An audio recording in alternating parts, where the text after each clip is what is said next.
Assalamualaikum warahmatullahi wabarakatuh. Salam berkah untuk kita semua. Kembali dengan saya Kang Mas Ruhan. Baik, ini saya akan berikan tips atau sikap bagi Anda seorang pebisnis atau seorang pedagang. Ya, Anda punya toko, punya usaha, Anda punya dagangan. Ya, tentunya kita tahu persaingan bisnis dagang di Indonesia sangat besar sekali. Tapi kalau kita tidak paham sikap yang berkualitas untuk mensikapi persaingan dagangan, ya Anda bisa jatuh.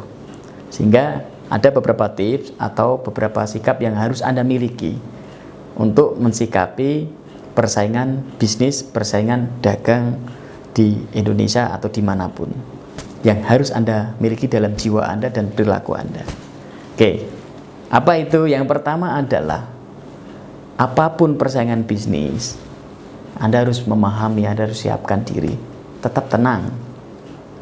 Orang kalau sudah niat bisnis ya harus siap bersaing. Mana ada kita bisnis mau sendirian, kan tidak mungkin begitu. Jadi ya tetap tenang saja, biasa saja gitu. Ya tetap tenang. Ada yang gede, ya tetap tenang, Anda tetap lanjut. Ada yang di bawah Anda, ya tetap tenang. Namanya saingan bisnis, ada yang di atas kita, ada yang di bawah kita, ada yang serupa dengan kita. Itu biasa. Apa yang harus dilakukan? Anda harus tetap tenang. Kenapa? Kalau Anda tetap tenang, Anda akan banyak belajar. Anda bisa bijak sana. Apa? Setelah Anda tenang, yaitu yang kedua, pelajari kondisi, pelajari lingkungan, pelajari musim, pelajari waktu. Kira-kira ini musim apa? Ini waktu yang bagaimana?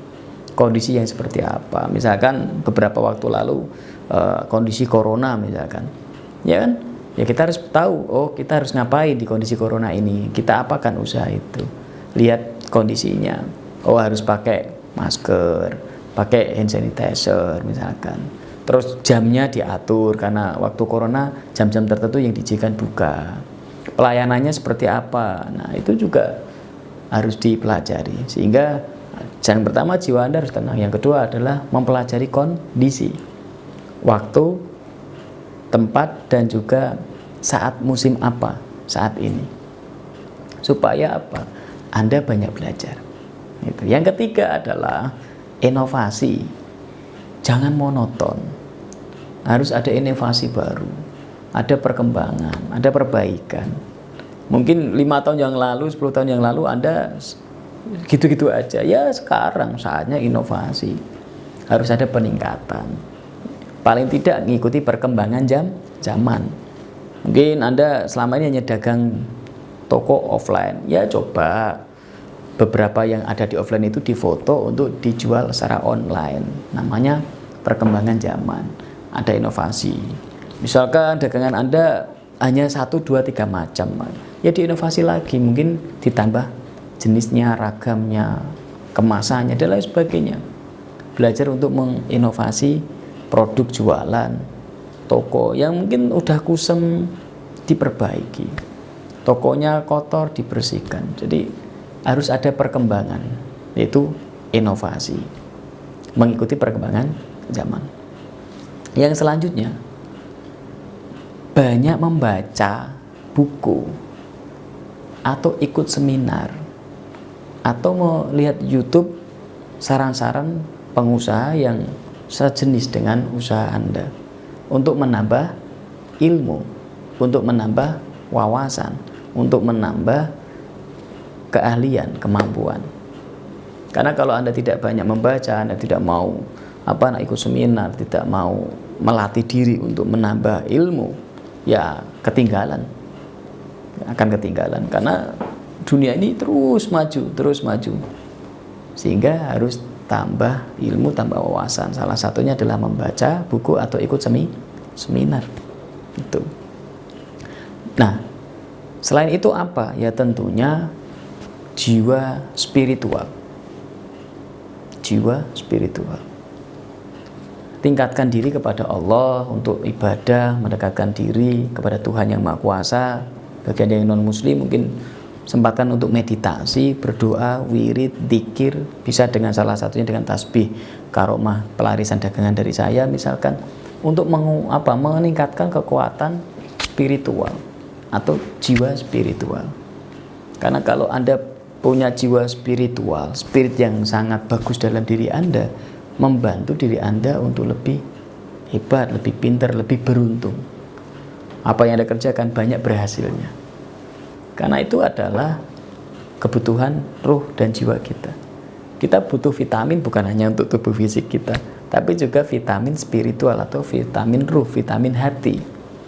Maka ya sempatkan diri untuk melakukan olah batin. Tadi semedi atau meditasi, yoga atau melakukan wirid, sholat malam dan lain sebagainya. Yang selanjutnya, yang keberapa? Kelima ya, apa keenam? Pelajari lawan. Pelajari lawan bisnis. Anda mempelajari lawan bisnis bukan untuk membencinya, tetapi untuk antisipasi langkah-langkah apa yang harus Anda lakukan. Ya, ada seorang ajaran, mungkin Anda pernah dengar di film Godfather itu ya.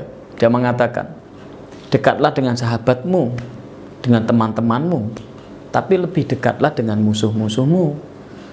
Gitu. Kenapa? Maksudnya apa? Mempelajari supaya tidak gegabah dalam membuat keputusan. Jangan terus gara-gara ada pesaing terus Anda benci, Anda jadi hatersnya. Itu tidak penting itu. Ini merusak itu. Justru Anda dekati dia, kok dia bisa dagang begitu ya. Nah, sehingga Anda pelajari itu. Iya. Tadi terputus videonya. Jadi yang didekati bukan hanya teman, saudara, sahabat ya, atau bolone tok, atau mungkin teman seperjuangan saja, tetapi Anda juga harus dekat dengan lawan bisnis, musuh Anda. Itu diajarkan di salah satu orang ternama di film Godfather. Maksudnya apa? Supaya Anda bisa melihat peluang, strategi dari lawan bisnis Anda. Untuk apa? Untuk mempelajari.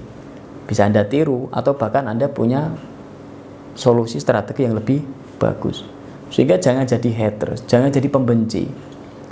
Biasa bersaing itu, biasa. Nah, di saat Anda mendekati lawan Anda atau pesaing Anda, justru Anda akan banyak belajar strategi-strategi yang baru. Itu. Baik, terima kasih dari saya, Kang Mas Ruhan. Assalamualaikum warahmatullahi wabarakatuh.